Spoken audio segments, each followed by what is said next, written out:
Alright. So Sun in Gemini, Mercury in Gemini. This is my own combination of Sun and Mercury, and one that is uh, so delightful. It really is delightful. And when I see this with those around me, actually, a couple close friends of mine have this energy, as well as a lot of famous artists in the last couple of decades. This is such a interesting combination of intelligence, really. You have Sun in Gemini, Mercury in Gemini, both air, both mutable, both interested, both curious. In fact, out of all the placements you could have Gemini in, to have Mercury in Gemini makes you just insatiably curious, endlessly curious about the world. My favorite thing in life is learning. It's understanding. It's bridging the gaps between peoples, between ideas, between just all of the different sides of the world. Something that really comes naturally to those of us with this combination is communication. Now, all Geminis are known for being great communicators, but when you have Mercury and Gemini there, it's you have communication on a whole other level. Whether it's Russell Brand, or Paul McCartney, or Matt Bellamy, um, so many musicians in particular. But really, this combination gives such a gift of wit and the ability to really connect to people, whether in the mother tongue, their own language, or in particular in another language. And indeed, that is one of my great passions in life is languages. Um, at the risk of seeming egotistical, quite frankly, there isn't, I don't, in so many ways at least, there isn't a combination quite like Sun and Mercury and Gemini when it comes to learning languages. And again, in communication in general. Uh, as you can see by those great artists who communicate such amazing works, whether it's comedic or musical or whatever, there's this a higher intelligence there. And when put to language acquisition and language use, it's quite frankly it's unparalleled. And of course, there are other. A big thing about this energy in general is understanding our limits, because there's such intelligence there, because there's so much verbosity, because we are so flexible and we understand things so quickly, it can be easy to lose sight of what we should be focusing on. And it's easy to lose sight of what we're really good at and what really makes us happy by instead focusing on, say a job that we can perform well because of our attributes for people and for understanding and logic. Uh, it's really important that we define our own goals with this combination, that we choose to live our lives our own way and for our own purposes, and to really embrace what we're curious about. For me, again, personally, languages, music, communication through music. Certainly, I love writing lyrics. I love singing. Poetry and writing in general. I love doing this, speaking, writing online and whatnot. We are consummate communicators. But it's important that we find our niche in the world. And not just with communication, but because of our skills as well. We're able to learn skills very quickly, but our attention span, out of all of the combinations of Sun and Mercury, this is one of the least focused and most scattered energies by far. The only other one that comes to mind is Sun and Sag, Mercury and Sag, the partner sign. And again, that's basically the same thing, but from a different perspective. We are so scattered. We've got to learn what we like to learn, what we love to learn, and we've got to dedicate ourselves to that, because when we do that, we, quite frankly, we become masters with what interests us. Of course, astrology, is one of my interests, and I've studied it day in and day out, all the time. I love it. It's something that makes my curiosity just come to life. I wouldn't be able to do videos, or at least not nearly not nearly as many, and certainly not as in-depth and intimate and hopefully, I mean, from my perspective at least, I come from intention of being profound. Certainly for me at least, it is, and that's all that matters. But in any case,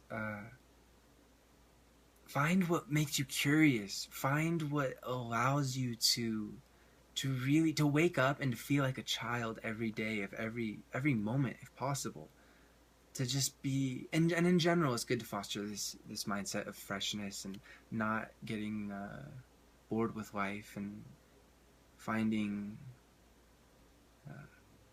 finding ways to make even the tedious parts of life interesting.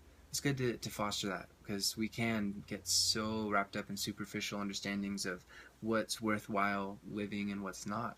And we can run away from boredom when in fact we should just be certainly pursuing our interests, but at the end of the day, not running from boredom. We should be appreciating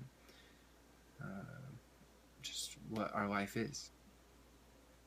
That all being said, we've got to find what makes us children all the time. That is when we are at our best. When we are, you see Russell Brand, for example, doing his comedy, and it's just incredible how beautifully childlike and just exuberant, and just he's doing his thing. Stick Russell in an accounting department, and he would atrophy, and he'd probably be very good for at least a time. Again, our scatterbrainness gets us everywhere. But still, he'd be very good, because this combination is very good with learning, very good with numbers. In fact, even if math doesn't necessarily interest you for its lack of practical application, and for most people, some people, of course, math is a fantastic tool. But still, if we're not in the right environment with this combination, I mean, really for anybody, but especially with this combination, we get ill. Not just physically, but mentally and emotionally. And when we're mentally ill insofar as we feel like we are not using our mind, we're bored. And not just bored with what everybody has to deal with in life, delays and obstacles and whatnot, but when we are bored with life itself, it's such a waste. And it doesn't matter how much money we're making, it doesn't matter what other people say, or think or do, we are not going to be happy in life with this combination. It's just how we are, as being really, in so many ways, the epitome of Geminian energy, having the Sun and Mercury, the ruling planet of Gemini, in Gemini. If we are not finding and pursuing and developing that which we love to think about and to speak about and to hear about, then life is just going to feel empty. And that's when we turn into very much the lower order of this combination, which is boredom to the point of detachment, to the point of neurosis, quite frankly, to the point of being able to say, think, and do things that are very for the sake of chaos and not thoughtful insofar as how it affects others. This combination, because we are able to understand people so well, because we're able to understand what's to be understood so well in so many cases, we can very much degrade ourselves into dedicating our minds to very unfulfilling and ultimately very not valuable, contribution-wise, pursuits, such as thievery, especially some kind of scam. It's very important for our energies to really feel like we're doing something good in the world. Gemini, especially this combination of energies, some people just naturally aren't going to trust us, and that's fine. That's how, whatever. It is what it is. We can only be ourselves and let other people react how they will. But it's important to note that just because we have all this tricky, mischievous, fun-loving, chaos-loving energy, it doesn't make us people who are hell-bent on seeing the world burn. Not at all. Not at all. At our root, the root of any air sign, but especially with, this combination, what we are most concerned about is truth. And people. We really care about people. And allowing your work, allowing yourself to have outlets that have to do with people and that let you channel your caring for people. It's crucial. It's not just important, it's crucial that this is done. Because truly, when we feel removed from people, when we feel like we can't get through to them, when we feel like we don't have a place in the world, we can turn very selfish indeed, and only focus on our own well-being instead of the well-being of the entire world. It's like we're supposed to be focusing on, and the well-being of those around us. And that's just so sad, because for one, as clever as we are with this combination, no combination of energies can get past karma. So if you put out negative intentions, if you do negative actions, speak negative words, foster negative thoughts, it's going to bring negativity into your life. And as clever as we can be, we cannot escape the consequences of our actions. And this is a good thing. This is a great thing. It seems like in our lives, with this combination, we can push the limit and keep pushing the limit until we finally hit a wall, and then we'll change. I really change for the better, hopefully. I really urge you to not take it to that extent, to not have to just recognize that, yes, quite frankly, I'm a very logical, abstract, good thinker. I come up with ideas. I'm able to understand other people's ideas. I'm able to understand other people. I'm able to think in relation to their needs. I'm very capable when it comes to thinking and people in general, and ideas in general. So let me put that to good use. Let's not keep trying to push the envelope of how much, I don't know, how much money can I scam out of people, or how much drugs can I do, because there is that part of Gemini. There's just so much about sensations and experiences and fun that can seem like a worthwhile approach, going to excess. But that's dangerous stuff. It's leading to very negative consequences when we are not focusing our intellect on making the world a better place and really contributing something of value. Something else that comes to mind, and perhaps the last thing, quite ironically, is we talk more than any other Sun and Mercury combination out there, by far.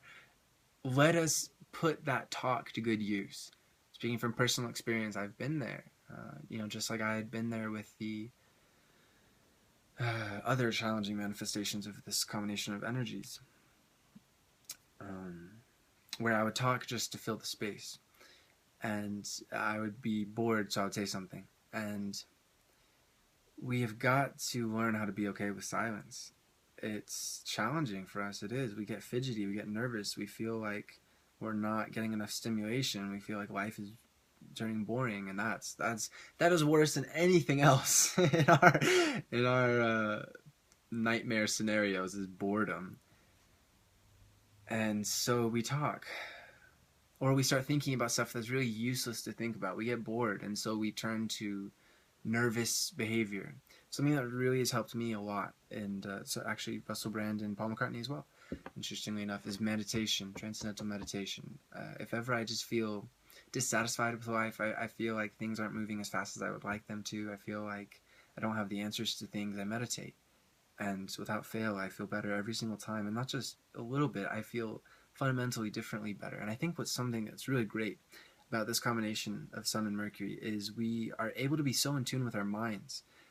And the more that we practice, the more we're able to do so. And this goes for all sorts of conscious activity, whether we're going about our daily lives, talking and thinking and hearing, or if we're slipping into other states of being, such as psychedelics. What I was saying before, excessive drugs, no bueno. Psychedelics, certain, my personal experience, MDMA, certain substances that are there to potentially open up a portal to new experiences, to new ways of thinking, to new wavelengths. Meditation, sleep, all of that.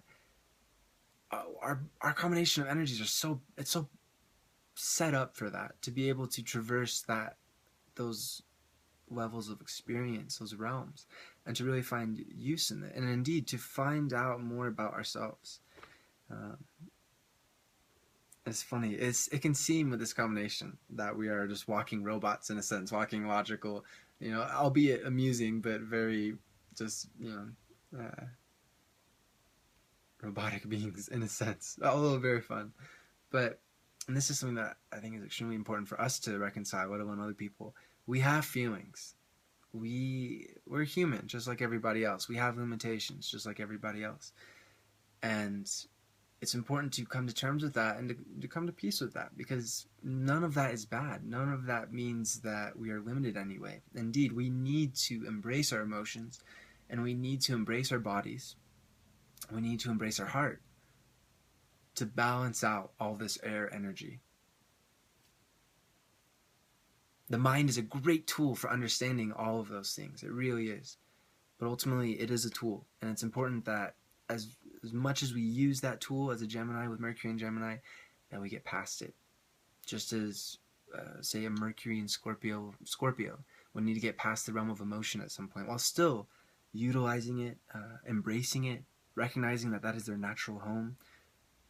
All of us have to find those four elements. All of us have to find that balance that allows us to approach life not just from an intellectual, abstract standpoint, or not just from a subjective standpoint, but from a human, balanced standpoint.